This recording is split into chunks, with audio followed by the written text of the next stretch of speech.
Good morning, everyone. Coming to you live today from outside because inside everybody's getting ready, and I want to continue this talking and training first thing in the morning, because to me that's been my pattern, right? I wake up and I learn something new first of all, and I want to kind of give that back. I want to give back to you guys and get into this habit of first thing in the morning receiving some kind of training, and then you have all day long to be able to listen to it or deal with it, whatever, one way or another. Okay, so today we're going to be talking about overcoming obstacles. We're going to be talking about identifying them first of all and then overcoming. That seems to be a real big problem for so many of us, right? I mean, for me it was the same thing. Like, there's so many triggers. Procrastination that we're dealing with, lack of clarity on goals, right?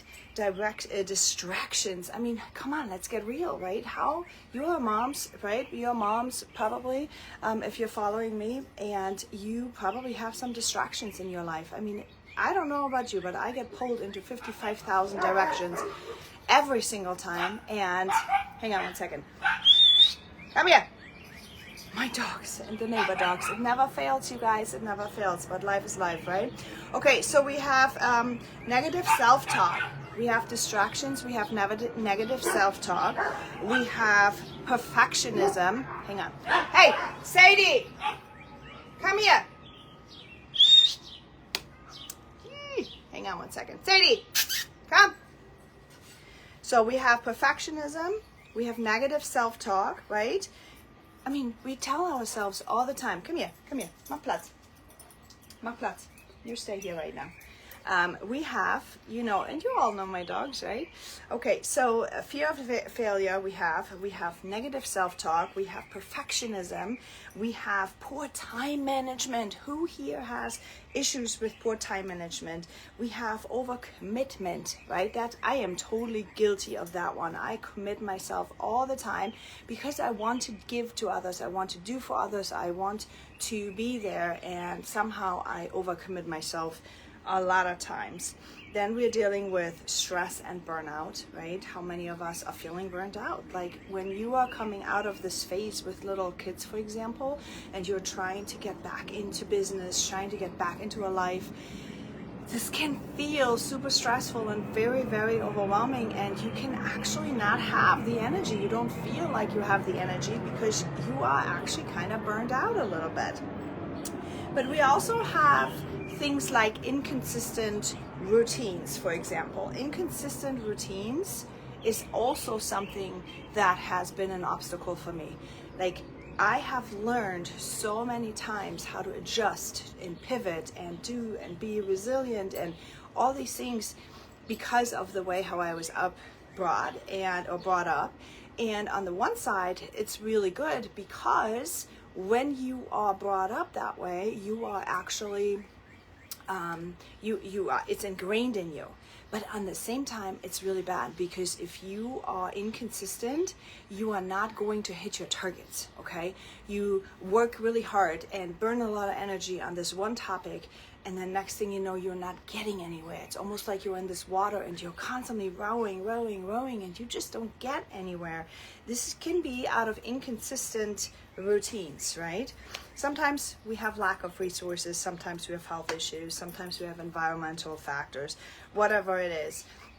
Those are the things, those are the triggers that can actually be your main obstacles from identifying, from getting to where you want to go, okay? And it doesn't matter what it is. It can be health related, it can be in your relationships, it can be in your parenting, it can be in your business, it can be in your job, it can be in your marriage, it can be in your self-discovery, trying to figure out who you are and what you want to be, and just getting after life, right? Those are the things that we are saying, we're getting after life.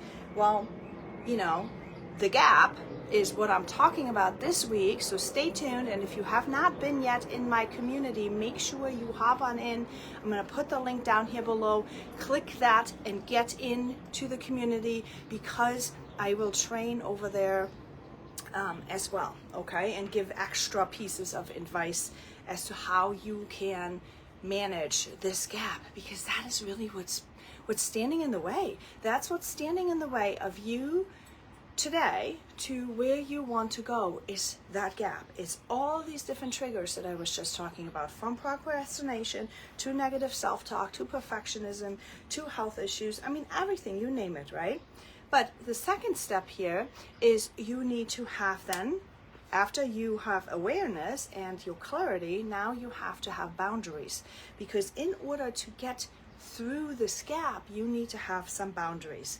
Now, what could that look like, right? What are boundaries in this case? It's understanding your needs, right? You have to reflect on your priorities. What is it that you really need? You need to recognize where your limits are, especially if you're somebody like me that overcommits a lot and overachieves a lot, because that's how you've gotten your worth, right? From overcommitment, it's really tough to have that pattern and not knowing your limits, because then what happens is like you overcommit yourself, you overdo, because you drive your self-worth out of it, but yet you are constantly over your limits. So when you're over your limits, what's going to happen then?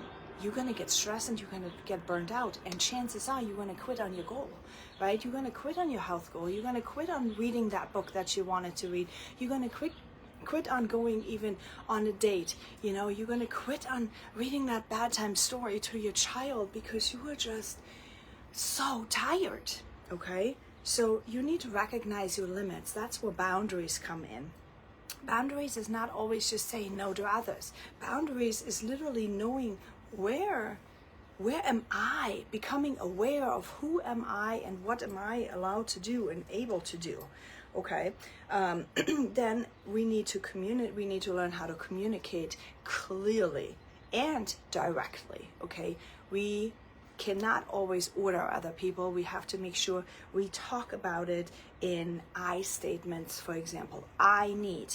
Now, when we are speaking in I statements, we need to make sure that we also really say something clearly. Now, you see the dilemma, okay? If you are not used to what you need, if you are not aware of what you need, you cannot speak in I statements, right? You can just complain. You can just say, well, I feel tired, or I feel exhausted, but you can't say, so basically what you're doing is you're complaining, right?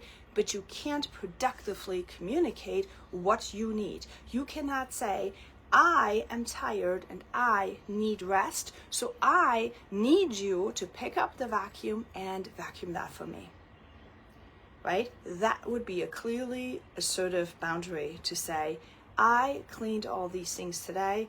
I need you to do the dinner so I can rest a little bit because I need to rest. Or what I use with my children all the time, I need 7 hours of sleep a night to be in emotional control, because I have identified that if I'm too tired, I don't show up great. And then I yell, and then if I overextend myself, see, when you know your flow and patterns, if you're overextended, if you have too much going on, if you can't handle that, I get cranky, okay? And probably you too. So I need to make sure that I protect that space, that I protect that situation, and therefore I tell my children also, I need to be in bed by no later than 10, okay? And yes, then I have to work on other habits that I have going on at night, but that's that. So for you to see yourself that example, what do you need?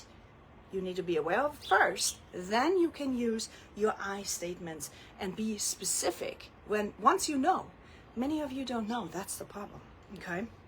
And all you do is complain, and your husbands are not listening because all you do is complain. Or your boss is not listening because you're not saying, I need more resources to perform this task. You're just saying it's too much. And then the boss is like feeling frustrated because you're saying it's too much. And they're going to be like, yeah, whatever, it's not that much.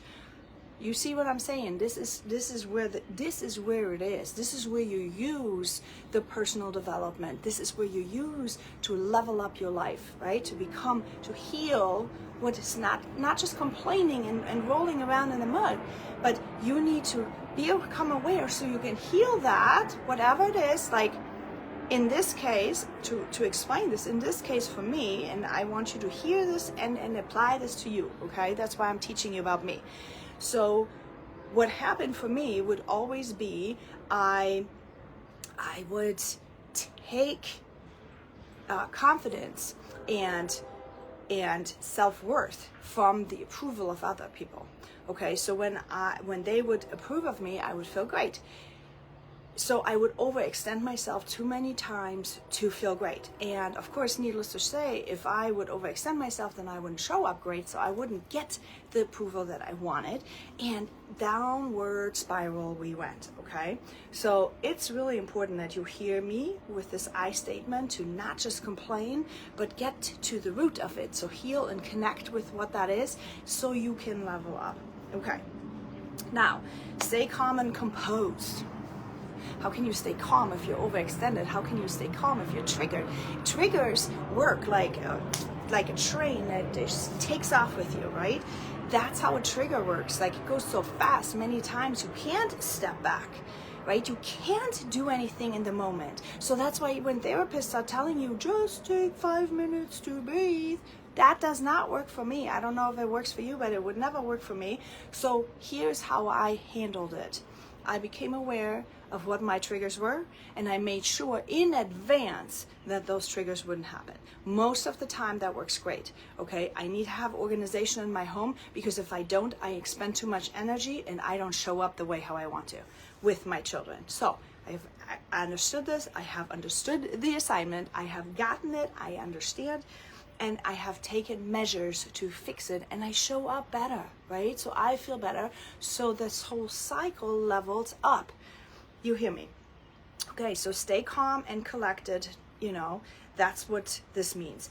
Use assertive body language. If you go like this, I tell my daughter this all the time on the soccer field. If she gets scared, she goes like this, and then she plays like this, slouch shoulders, this and this. You have to stand up and you've got to be assertive, but how can you be assertive if you're feeling like poo-poo for yourself, right? So do you see how all of it is just working together in a circle? It's building blocks. It's kind of like you build a house. You have to have a solid foundation, then you build the walls, and then eventually you build the roof. But you've got to start somewhere. So, but assertive body language will certainly help when you get into a rhythm. Okay, so be prepared for resistance. When you start using boundaries, people will not like it. People will resist those boundaries. That is not that your boundaries are wrong. It's not that it's a cue for you to stop with that. It's a cue for you to understand that meet it with compassion, okay? Because here's the thing, if you start setting a boundary, you start shifting the way how you behave. And when you start shifting the way you behave, it also is scary to those people who are using you and knowing you the way you have been, okay? So when you are shifting, it means that they have to shift because their behavior is not the same anymore either. So be just prepared for the resistance and then meet it with compassion instead of using it as a reason why you should stop, right? Just be compassionate with the people that are resisting you and your boundaries.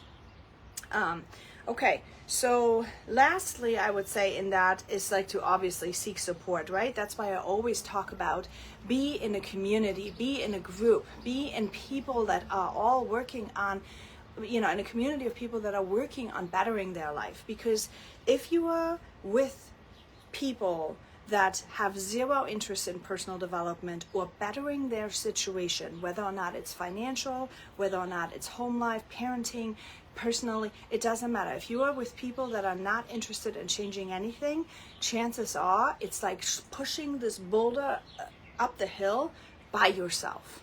And that's hard, okay? You need to be surrounded with people who are also wanting to push the boulder up and who can maybe say, oh yeah, push up here this canyon, wait, but hang on, be careful, there's like a little extra hill on the other side. So, that's where community of like-minded people are really coming in. You create this support system that helps you with those little extra hurdles, right? You can ask a question and say, hey, listen, I've had this challenge. How did you master it? How do you get into it? This is how you are able to do it. So, having said that, please, if you have any questions for me, I would love to help you. I would love to hear your stories, because when I hear your stories, and if you don't want to comment here, message me separately. Tell me your story.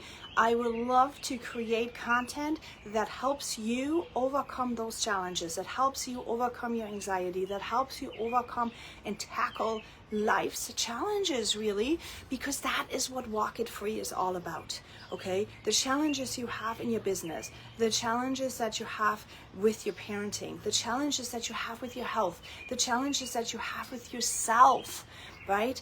All of these things are rooted in your paradigm, your belief system, your thoughts, the things that are going on for you, and how you meet them, okay? And how your skill set is. And the good news is that you can always choose to up your skill set, right? You can develop a growth mindset. You can develop realizing that there's people out there that can help you with things, And yes, some of you have money to purchase coaching or online courses that will that are available, by the way, for me, right? Online courses that help you get through it.